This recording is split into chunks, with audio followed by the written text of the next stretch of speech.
Ever wonder why you feel someone watching you even when you're alone? That's what this story is about. But be careful. Sometimes when you listen to these things, they listen back.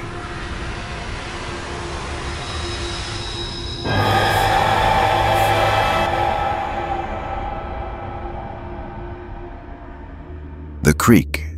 This experience happened to me in 2020. The world was shutting down because of COVID, and everyone was cooped up in their homes. Being an avid backpacker and camper, I used COVID as an excuse to travel to different national parks and camp out in different places. One of those places was a creek in Rocky Mountain National Park, Colorado. Without giving away my identity or revealing too much personal information, let's just say something happened with my job back in 2019 that caused my reputation to suffer a bit, and a good number of people despised me. I had to change apartments, get a new phone number, and eventually quit my job. The mistake I made caused a good number of people to lose a lot of money, so the shitstorm was expected. I just didn't know how far it would go. I was literally getting harassed by different random numbers for a while. Some texts were even threatening. I didn't know if they were from the same person or different people each time. But I considered the possibility that it was one person texting me from a bunch of different numbers. For a while, it seemed to stop, and I was grateful that people seemed to lose interest or just move on. I wasn't working around this time. I was taking time to myself. Hence another reason I was traveling around to different national parks. I drove the 3 hours to Rocky Mountain National Park, parked my truck, and started my hike up the trail to the creek. There was nobody else there. I'm sure that was because this was right when the lockdown started and people were taking it very seriously and not leaving their houses. And it was also still winter. There was a thin sheet of snow on the ground, hard enough that it made that loud crunching sound with every footstep. After a little while, I made it to the creek, and it wasn't frozen. It was still flowing. It was incredibly peaceful, and this was the detox I needed from the stresses of my life at the time. I found a place a little ways off the path to set up camp. After the tent was set up, I chopped some wood, started a fire, and cooked some sausages on the stove. Then I started reading my book by the fire. After finishing a few chapters, it was getting dark out. Thank God for headlamps. I rolled a J and started smoking it. After a few hits, I felt my phone start going off. Honestly, apart from my family, I don't have a lot of people texting me, so I pulled out my phone from my jacket pocket and saw a bunch of texts from an unknown number. My heart skipped a beat when I realized it was happening again. The texts were from a number with a 203 area code, which I looked up to be Connecticut. Whoever it was texted me saying, "How's your camping going, buddy?" The second text said, "It's beautiful out here." The third text said, "I see why you came up here." My default reaction was to respond, "Who is this?" If they simply left it at, "How's the camping going?" I would have assumed it was a family member. But they were sending messages as if they were here with me. The weed had already entered my system, and I was definitely high. This did not help my anxiety one bit. I felt extremely paranoid and started looking around me, standing up and doing a complete 360, looking in every direction out to the increasingly darkening woods. I went to get my P365 handgun from my bag, just to make me feel safer. Usually I'd put a fire out before calling it a night, but as paranoid as I was feeling now, the thought of being in total darkness freaked me out. I went into the tent and crawled onto my sleeping bag. I stared at my phone, at the texts, waiting for a response, which didn't come. Minutes dragged on, and I just wanted the weed to wear off, honestly. I still had my headlamp on, so I tried to continue where I left off in my book, but between being high and my mind being stuck on those texts, I was kidding myself thinking I could read. I decided to just watch YouTube videos on my phone to pass the time. I didn't feel comfortable going to sleep just yet. I was watching some murder documentary on YouTube. I know, a pretty interesting choice considering the setting. And when I least expected it, I got another text.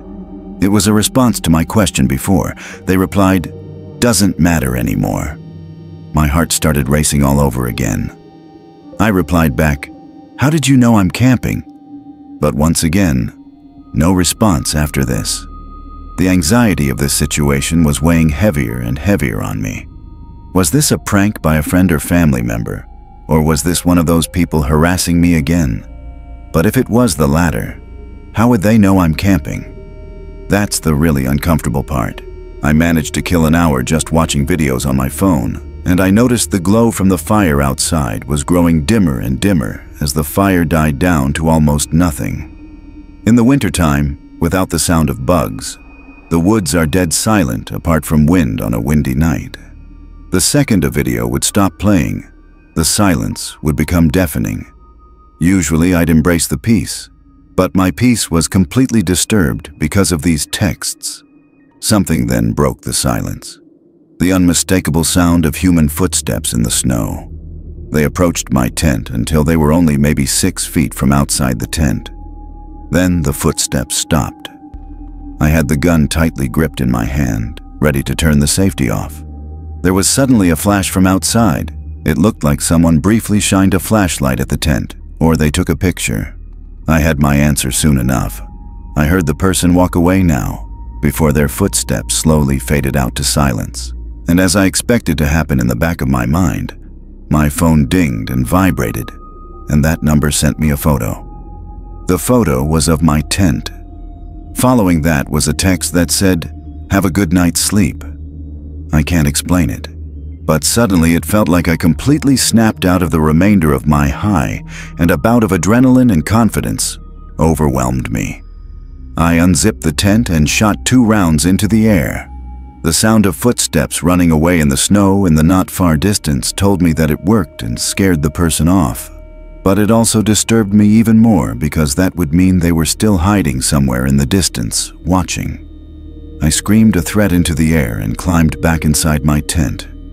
I believe it worked because there were no more texts and no more sounds of footsteps. I was awake for hours after, simply because the occurrence completely woke me up. I felt like I drank 3 cups of coffee. Eventually I did fall asleep, and waking up to morning sunlight was a huge relief. Whoever followed me there was not ready for me to pull a gun. I definitely don't seem the type of person who would own a gun, and I know that. That was my first time shooting that gun since buying it, and in fact, my only time to this day. Whoever had been texting me, harassing me, and apparently stalking me, apparently decided to back off when they found out I had a gun, because almost 5 years later now, I haven't been bothered. Still, it was a nightmarish night, and I can't imagine how differently it might have turned out if I wasn't armed. The scream in the woods. During my childhood, every year my family would have a tradition where we'd all go up to northern Michigan for a weekend in October. Our Uncle Jim used to own a 4-acre property up there. The house on the property could fit a lot of people, with 5 bedrooms and 3 bathrooms. 2 bedrooms were set up for my cousins and my siblings, my brother and sister in one room, and our 4 cousins in another. The other rooms were for all of our parents. My Uncle Jim has always been a big hunter and fisherman. He'd go on camping trips specifically for hunting all around the country. My dad has gone camping with him a few times, even though he's an animal lover and would never harm a fly. Part of the 4 acres that my uncle owned included a big chunk of forest. He marked a line of trees with red paint to show the property line. Beyond that was just forest owned by the county. The nearest house in that direction was probably miles away. Me, my brother Adam, and my cousins Jake and Joe all came up with an idea at lunch when our dads were talking about hunting. We wanted to go camping in the woods that night. Our dads were on board with it. They were definitely already kind of drunk, so more likely to say yes to stuff. Our moms weren't as on board, but they didn't directly say no. So my dad and Uncle Jim took the 4 of us into the woods with a tent. My girl cousins and sister were not involved in this. It was just us boys. They led us into the woods, and when Joey, the youngest of us, started complaining that it was too far, they started laughing. That's how our dads are when they're together, especially when they drink. They loved messing with us as kids. Speaking of ages, I'm the oldest. At the time, I was around 13. Adam and Jake were around 10, and Joe was around 9. We went beyond the property line, as there was this small clearing in the woods with a bunch of soft green mossy-looking stuff that my uncle referred to as deer beds. I'm pretty sure. He said it was perfect for a campsite and that he'd used it before. My dad and Uncle Jim gave us a half-drunk lesson on setting up a tent. They made us help out, so it wasn't just them doing all of the work. It was a really big tent, big enough for 4 people, especially kids. Once it was set up, we put our sleeping bags inside. We did this during the day because obviously it was infinitely easier than doing it at night.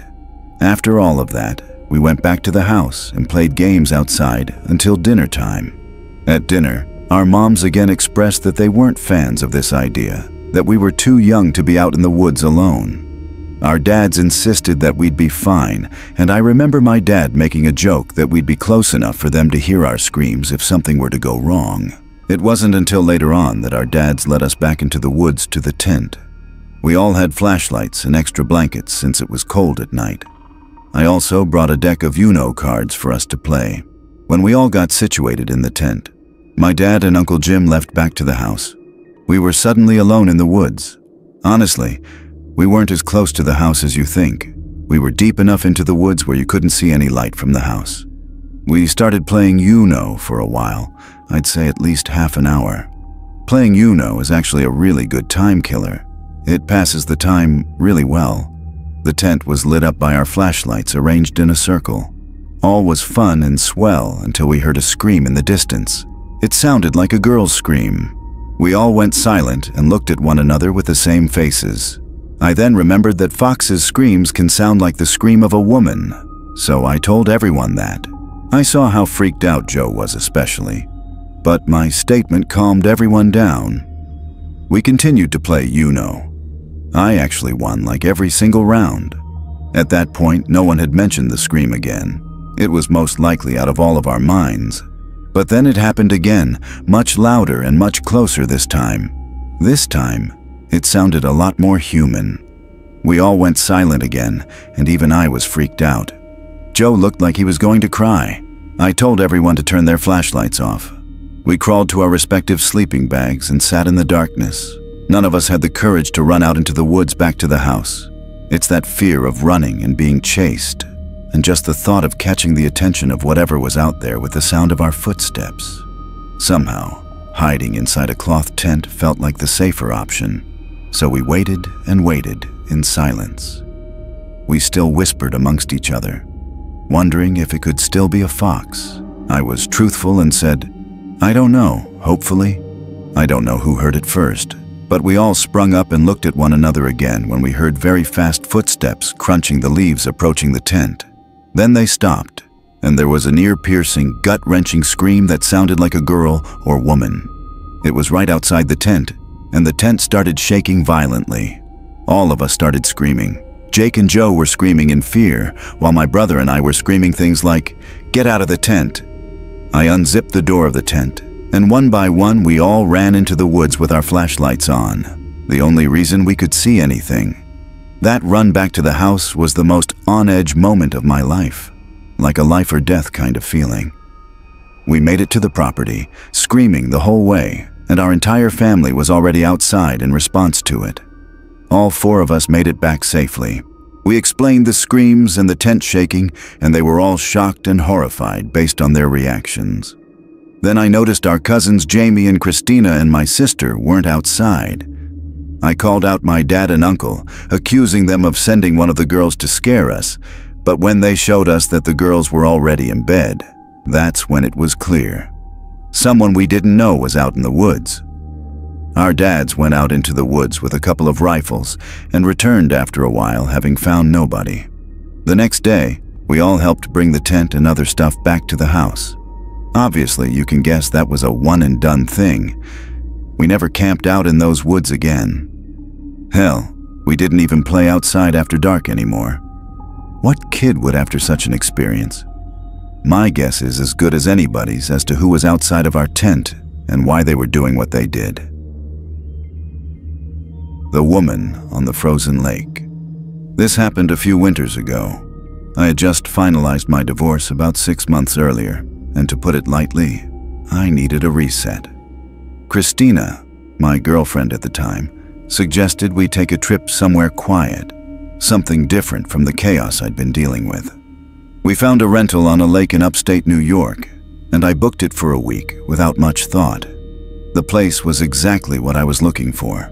A modern but cozy house positioned right on the lake, surrounded by woods, with only a handful of other properties scattered along the shoreline.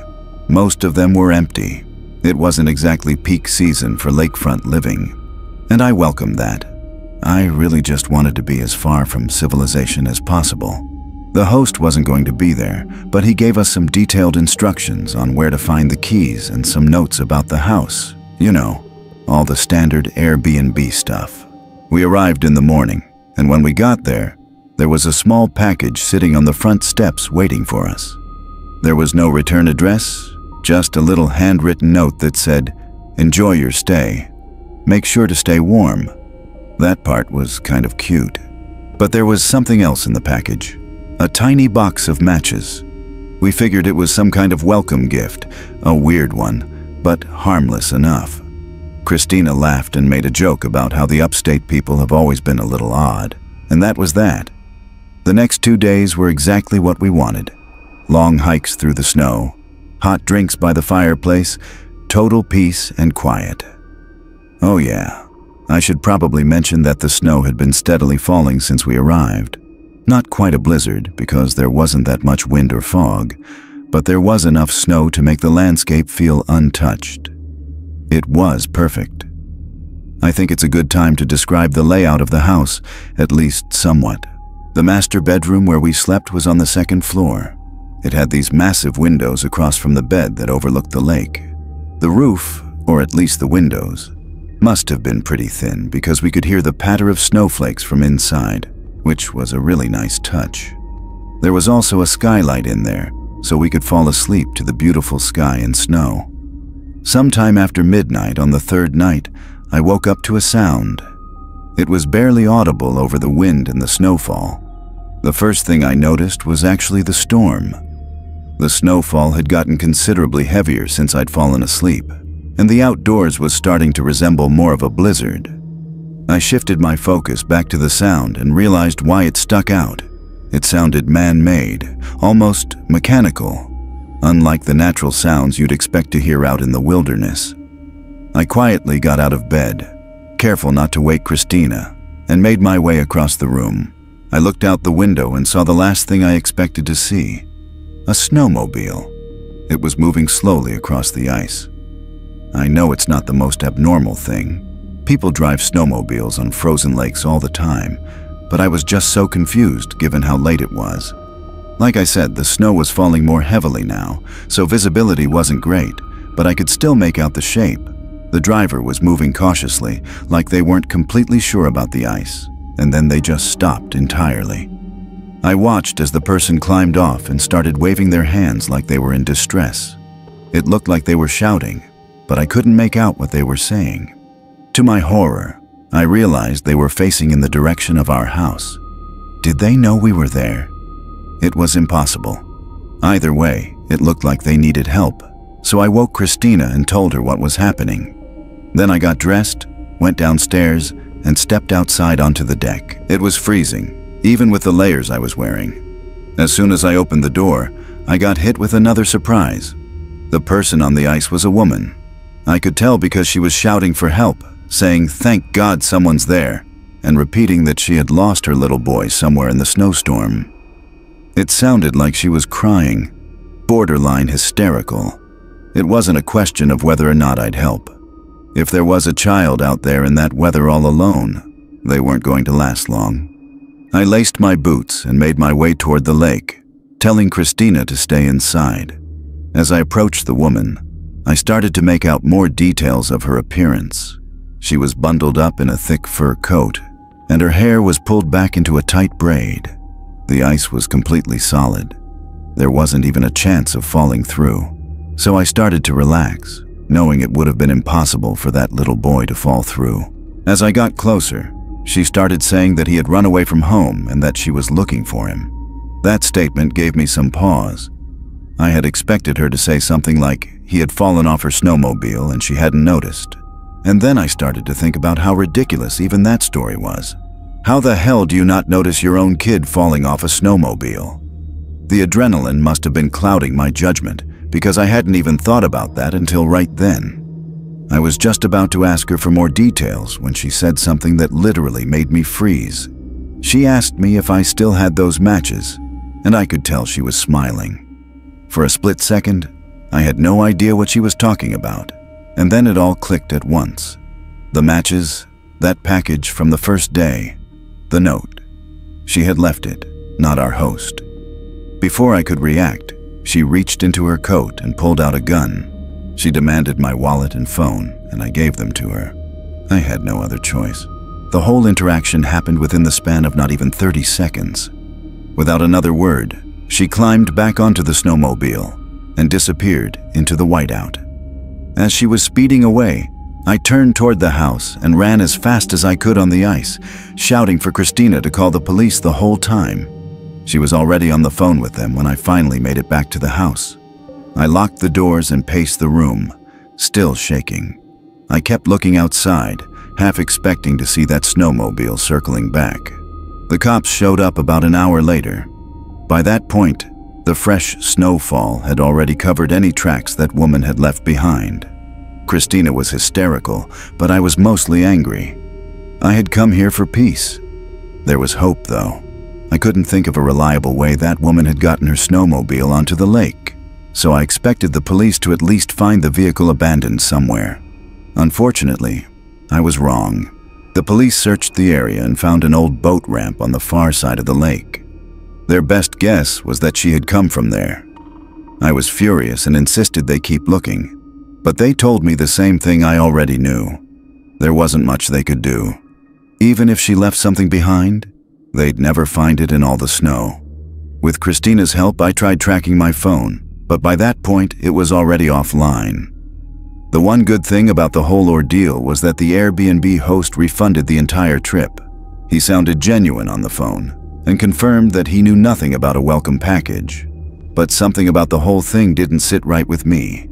How could that woman have possibly known we'd be staying there, and why go to such elaborate lengths just for a simple robbery? I couldn't help but think the host had something to do with it, but I had no proof.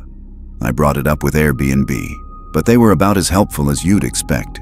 I know I've always been a paranoid guy, but for the longest time after that, I couldn't help but feel that my ex-wife had something to do with it. It honestly makes me angry writing about this. I can just imagine her stupid face laughing at my expense. I've since come to terms with how unlikely that possibility is, but the whole thing still doesn't make any sense. Even now, I have no idea why someone would do all that just for a wallet and phone, unless they were seriously messed up in the head and got some kind of sick pleasure out of it. The bangs in the dark. What I'm about to tell you still leaves me questioning what is real and what's not. This happened to my dad and me, and even now, 2 years later, I get chills just thinking about it. I know how it sounds. If I were you, I wouldn't believe it either. But I swear to you, every word is true. 2 years ago, my dad and I traveled to go camping at a spot out in the deep country. We enjoyed doing this, as it was often a very nice time to get away from real life. This place in particular was a good spot. Hiking trails, zip lines, a bit touristy, but it had deep history. Native American lands, you know. The first night there, it was perfect.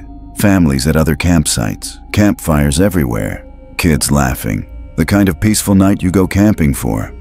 We cooked hot dogs, roasted marshmallows, cracked open a few beers, and made small talk with the people around us. A typical, peaceful first night. But the second night is when things started to change. The staff told us we were the only ones in the park. Nobody else had booked a site at first. We were psyched. A whole campground to ourselves sounded peaceful. We spent the day hiking, fishing, taking it slow. At one point, we listened to a scary podcast while sitting by the river because, you know, why not lean into the spooky atmosphere?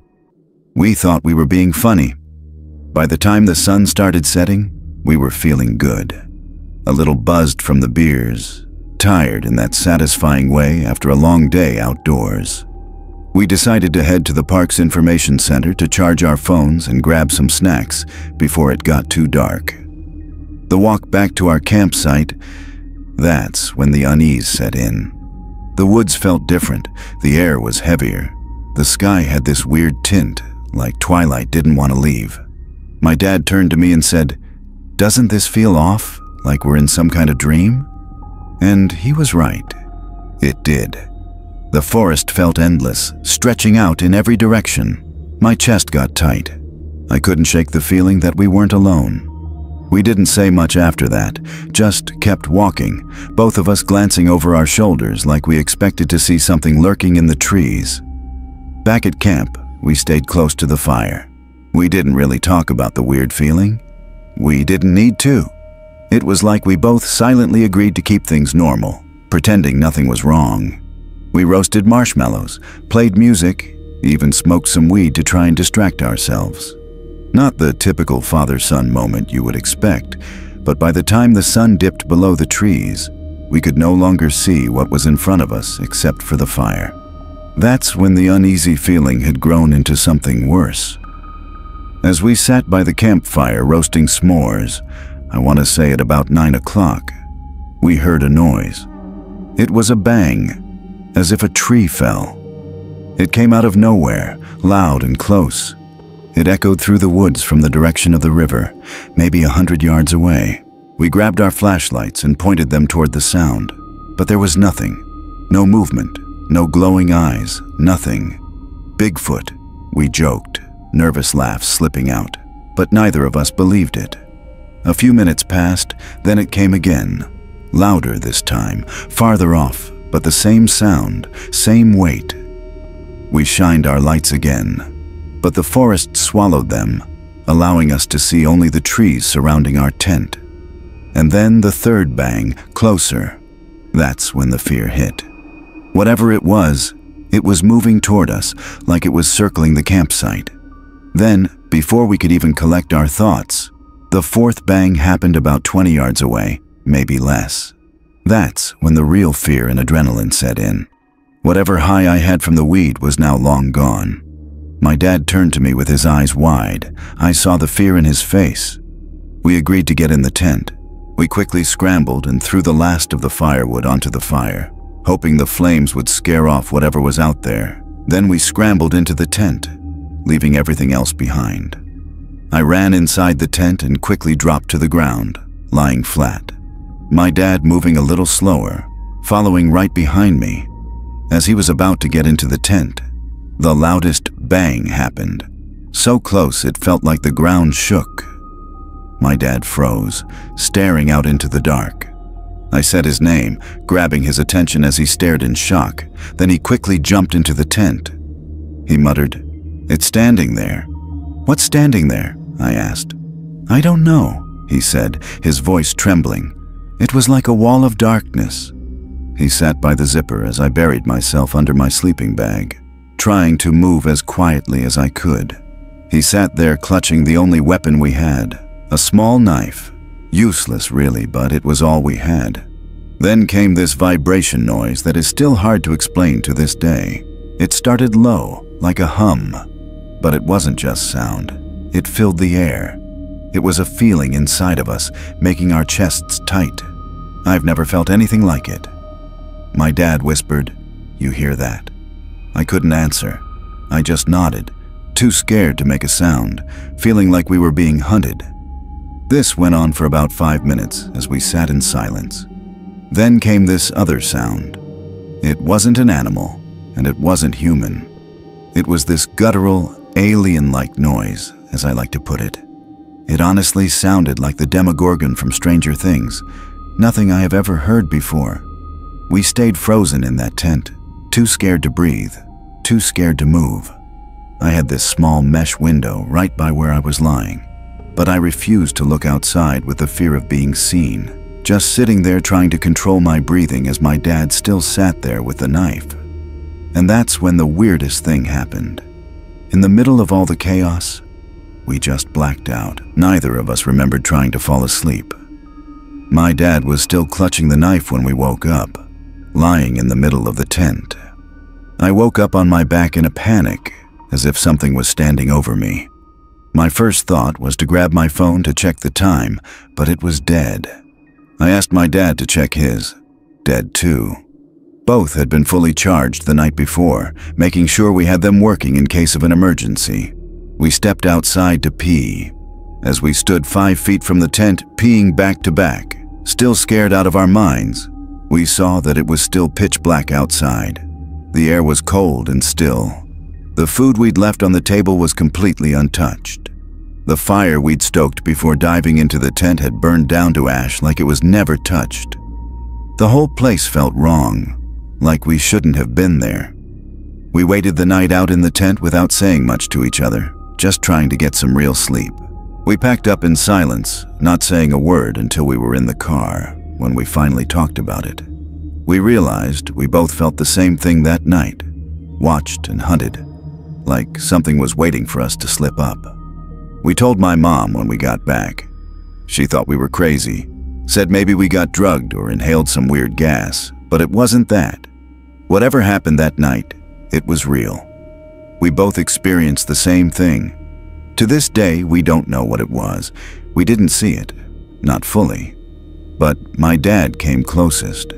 Whatever he saw, it wasn't human, and it wasn't natural. We've never heard any story similar to ours. We haven't been back to that campsite since, or even gone camping since. I don't think we ever will. The Man in the Attic. My family owns a Northern California lake house that we visit for a couple of short weeks out of the year during prime-time summer weather. It's 2 stories tall with an attic. When my younger sister and I were little, we used to climb into the attic and pretend we were camping with sleeping bags. We would even bring our puppy up there. There was one small window in the attic that we would peer through to look down at the lake, and we always got a kick out of watching people. In our early teenage years, we got a bit too big for both of us to stay in the attic comfortably, so that put an end to our sleeping bag antics. Looking back, it was a little sad, but everyone's got to grow up eventually. When our grandparents died, my parents inherited the remainder of their furniture. We had some space to fit the bigger furniture pieces, but the attic ended up getting stuffed with the smaller hand-me-down items. My parents didn't really have the heart to get rid of any of it, as it was all they had left of my Nana and Pop. It felt bittersweet putting all of my grandparents' stuff up there, but also reassuring, knowing that little pieces of their most cherished items were still watching over us in a way. That whole period honestly felt like the ending of my childhood, and I bet my sister would agree. As we got older, it got harder for my family to make it out to the lake house due to my studies and my parents' work. At best, we could all maybe get a singular week off for a family trip, but nothing beyond that. My parents didn't want to rent it out during the many months we weren't there because they were scared of having their antiques ripped off or broken by sketchy tenants. So for most of the year, it was more or less abandoned, only really being kept up by the landscapers my parents dealt with. But a few years back, they met a local elderly veteran who was now working as an antique craft restorationist, and eventually signed a year-long lease with him, trusting him not to rough up the place. He was a small, disfigured man with white hair and one of those gruff, greasy beards. We all thought he looked a bit bizarre, with a gravelly, off-putting voice to match. But my dad bonded with the guy over his military background. My dad told us reassuringly that none of us understood what it was like to lay your life down for your country, and that guys like him were deserving of a good deal on a place to stay.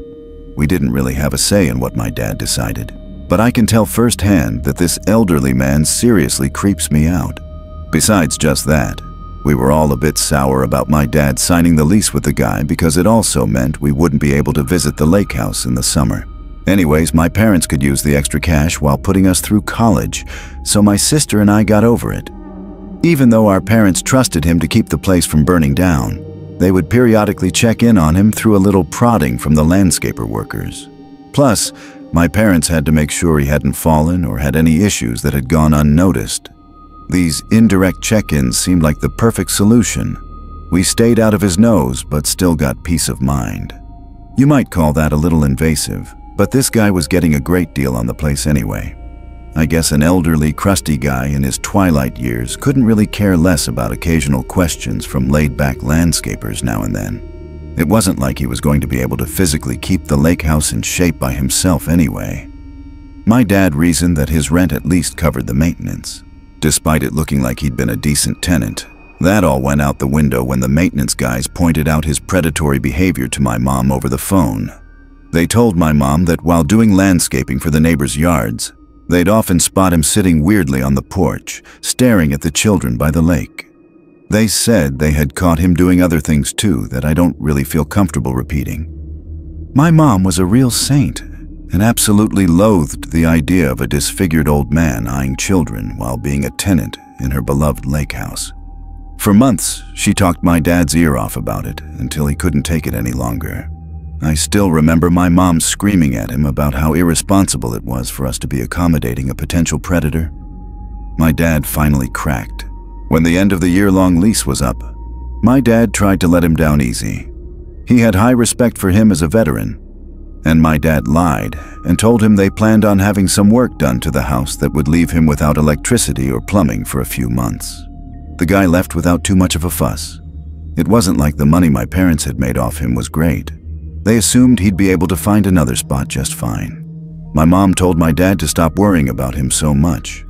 My mom wanted him out of there as quickly as possible, so we even paid the landscaping guys a little extra to help him grab his belongings. Admittedly, I was also kinda happy to see him gone. It had always felt weird that someone so strange had basically unlimited access to our house. Anyway, about a year after that, my younger sister graduated college, so my parents seized the opportunity, clocked in their sick days, and flew us out for a summer trip at the lake house. My parents had recently gotten a black lab mix named Bear, whom my sister hadn't met yet, so she was especially thrilled. I'll skip all the irrelevant stuff, but by the time we actually made it to the house, the sun had just started setting, so we decided to leave Bear inside while we grabbed dinner in town.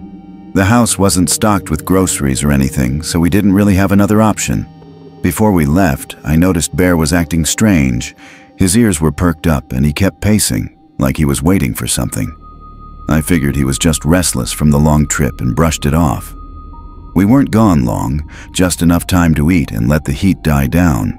But when we stepped back inside, something felt off, like seriously off. Before I could say anything, I saw Bear. He was sprawled out at the foot of the stairs, panting hard. My sister screamed, and I realized there was blood smearing the floor beneath him. My mom immediately pulled out her phone, presumably to call 911. Without a word, my dad made his way into the kitchen and grabbed a knife. I followed suit, and the two of us slowly made our way around the house, searching for the intruder. By the time we made it to the top floor, my dad motioned for me to stop. It took me a second, but I ultimately realized what he was looking at. The attic hatch was open. It wasn't wide open, just cracked, but enough that we could see the faint glare of a flashlight shining down. I'm not proud to admit it, but I was petrified in that moment. If it weren't for my dad, I don't know what would have happened.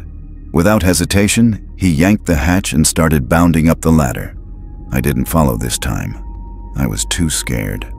I listened, expecting to hear some kind of fight, but no such sound came. Instead, a few moments later, my dad climbed back down the ladder, seemingly calm. He whispered to me that it was our old tenant, and I could tell he was really torn about what to do. My mom eventually came running up the stairs, and when she found out what was going on, she started screaming at the top of her lungs. My dad wanted to let the guy go, but my mom wasn't having it. She had already called the police anyway, so that was that. When the police arrived, they went up to the attic and carried the guy down the ladder. He looked like he was in really bad shape, and I could tell my dad had nothing but sympathy. The police found our house key on his person, which also angered my mom, because my dad had told her he had changed the locks. Luckily, Bear survived, although he was seriously injured. As awful a thing as that man had done, my dad refused to press charges no matter what my mom or my sister said to convince him. That was actually one of the biggest fights my parents ever had, and I never understood why my dad had so much sympathy for someone who had literally stabbed his dog. This all took place about a year ago, and we haven't been back to the lake house since. I really hate to say it, But this experience seriously tainted my childhood image of that house. I can't say I want to go back anytime soon. The flashing light across the lake. This happened last summer. I was 20 years old. My name is Kevin. My friend James comes from a very wealthy family. His dad is like an IP lawyer who contracts with the US government or something. They've got a bunch of properties all over the country and a handful of international ones too. That's the kind of wealth I'm talking about. One of their houses is on a relatively large but overall pretty secluded lake. The lake itself isn't so big that you can't see the houses on the other side of it, but it would still be a workout and a half swimming across the whole thing. James's parents were never around, so he pretty much had unlimited access to that house. And he often invited friends over, with permission of course. There's something about being out on the lake that makes you feel invincible. It's a different feeling than the beach, for sure. I'm not really sure how to explain it, but there's more of an exclusive vibe to it. Hopefully I can be successful enough to afford a place like that one day. Like I said, the lake itself is pretty secluded. Big fancy houses line the perimeter, but most of them sit dark and empty. A lot of them are vacation homes for people who barely use them. It's honestly kind of a shame thinking about it. There are upsides to that though. James would throw the craziest parties there because there were usually no neighbors to call the police. This night was different though. It was just the two of us, having a more chill night. I won't get into it, but I had just broken up with my girlfriend of 3 years, and I was in dire need of some bro time. We were having a few beers out on the dock when I noticed a light flicking across the lake. I can't remember exactly what time it was. At first, I thought it was just the sun perfectly reflecting off something into my eye, but even when I moved my head to the side, I could still see it. It was flashing, like someone was turning a light on and off repeatedly. I told James, and the two of us became fixed on it, trying to figure out what it could be. At some point, we realized the flashing wasn't random. It was following a pattern. 3 short bursts, followed by 3 longer ones, followed by 3 short ones. I guess I'm dumb for not knowing this, but James snapped his fingers and said it was Morse code. I looked at him like he was crazy and asked him when in the world he had learned Morse code. He told me he didn't actually know it, but he knew what 3 short, 3 long, 3 short meant SOS. I called BS and pulled out my phone, but to my surprise, he was actually right. Like I said, maybe I'm dumb for not knowing that, but I'm not really one for obscure knowledge anyway. The flashing continued for another minute or so, following that same pattern, before stopping abruptly. The two of us had just been staring at it the whole time. I really didn't know what to think. It could have been a joke, but there was always that chance that someone was actually in trouble. James immediately suggested calling the cops, but I reminded him that we'd been drinking and we weren't legal yet. I was honestly fighting a DUI charge at the time, so the last thing I needed was another run-in with the police. He wasn't thrilled about that answer, and I could tell he was torn about the situation. The two of us couldn't really think of a rational explanation besides a kidnapping or something along those lines. We thought it might have been someone who had fallen and needed help, but that didn't make any sense because they probably would have just called the police. We've always been those adventurous, delinquent-type guys, so we decided it was worth checking out ourselves. If it turned out to be serious, we'd call the police then. We went back inside. James's brother had a bunch of switchblades lying around his room. He was kind of a weird kid, so we grabbed a few just for peace of mind. James said he was good to drive and that we should drive around the lake to that house, but I told him I really wasn't comfortable with that for obvious reasons. He joked about my situation and I laughed it off. If we weren't driving, there was only really one other option. The two of us walked back out to the yard and dragged James's dad's kayak into the water. We were laughing at first, enjoying the adventure of it all, but the farther out we got onto the lake, the quieter we got. I think both of us realized how dumb of an idea it was, but neither of us wanted to be the one to spoil the fun. The sun had almost fully set at that point, and it was getting harder to see. It wasn't pitch black or anything. We had light from some of the lake houses to guide us, but it was still a bit unsettling. As we got closer, the house came into view. It was big like the others, but it was obviously not maintained very well. For starters, the dock was half collapsed. Literally half of it was just sunken into the water. The flashing had also stopped, which was kind of a bad sign too. We had planned on tying the kayak to the dock, but we obviously couldn't do that anymore given how unstable it looked. Luckily, the yard wasn't too high above the water, so we beached the kayak on the yard instead, careful not to slip on the rocks. I felt the adrenaline rush start coming on, and I could tell James was feeling the same thing. We looked up toward the house. The light had been coming from the second floor, that much we knew. James was freaking out at that point and insisted that we just leave and call the police. I told him we'd have to kayak all the way back to his house to even do that, since there was no service on the lake and we needed to connect to Wi-Fi. I reminded him that we had explored 1,000,000 abandoned buildings before, and this wasn't too different. He wasn't thrilled with that logic, but agreed anyway. Believe me, I know how dumb this was. Everyone I talk to about this shares that same opinion, but I've never been one to make good decisions, and neither has James. We didn't walk to the front door. That would have been suicide. Instead, we crept around the house until we found a window that was unlocked. The two of us silently slipped inside. The house was empty, not just abandoned, but empty, like stripped. There was no furniture and no junk in there either. To be frank, there was no sign that anyone had ever even lived there. The floors and walls were completely bare. We moved cautiously through the rooms, looking for the stairs. There was no one in sight, and all the rooms were just as empty as the first one had been. We finally found the stairs and slowly made our way up. I had made a mental note of where the window was, and we slowly walked down one of the hallways until we got to what I guessed was the room the light had been coming from. I pressed my ear against the door and heard nothing. I glanced at James. He nodded, and I carefully pushed the door open. The room was empty, with the exception of one thing by the window. I tiptoed over to it and realized what it was, one of those old projectors facing the window. Alarm bells immediately started going off in my head. This was a trap. Someone had set this up deliberately. James must have realized the same thing because I heard him start sprinting back the way we had come, not even trying to be quiet. I turned without another thought and followed him. As we were running down the stairs, I heard a door, presumably a closet door, swing open from the room I had just been in, followed by rapid thumping sounds.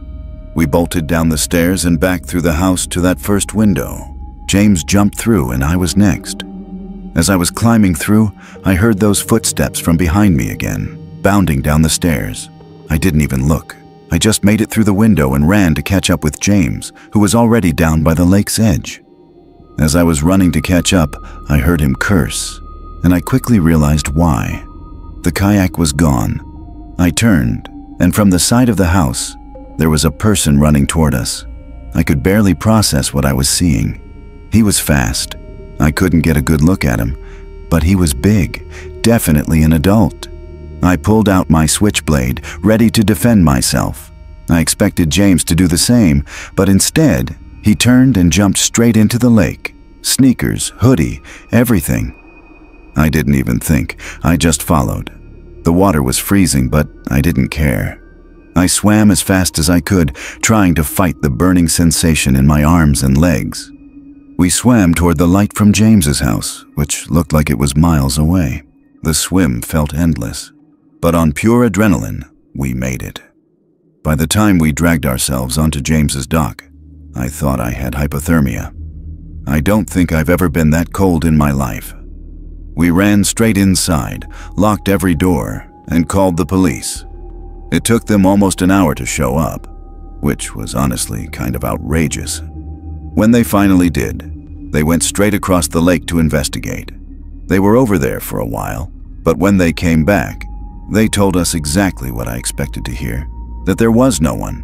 They confirmed the house had been abandoned for years, no signs of recent occupancy, no footprints, no gear, no personal belongings, nothing. Just an empty house. They weren't happy with us and gave us the whole, "Why didn't you call first?" speech. James's parents were even more pissed when they found out. Let's just say I wasn't invited back to the lake house after that. James told me his parents were threatening to sue the town for allowing something like that to happen, and the police for refusing to investigate further. As for me, I still don't know what happened that night. I don't know who was in that house, or why they set that trap, or what they planned to do if we hadn't run. I don't think I want to know. Most of my friends agree that it was a trap, and think that whoever was planning the whole thing got cold feet at the last minute. I really don't want to think about what would have happened if they had gone through with whatever they were planning on doing.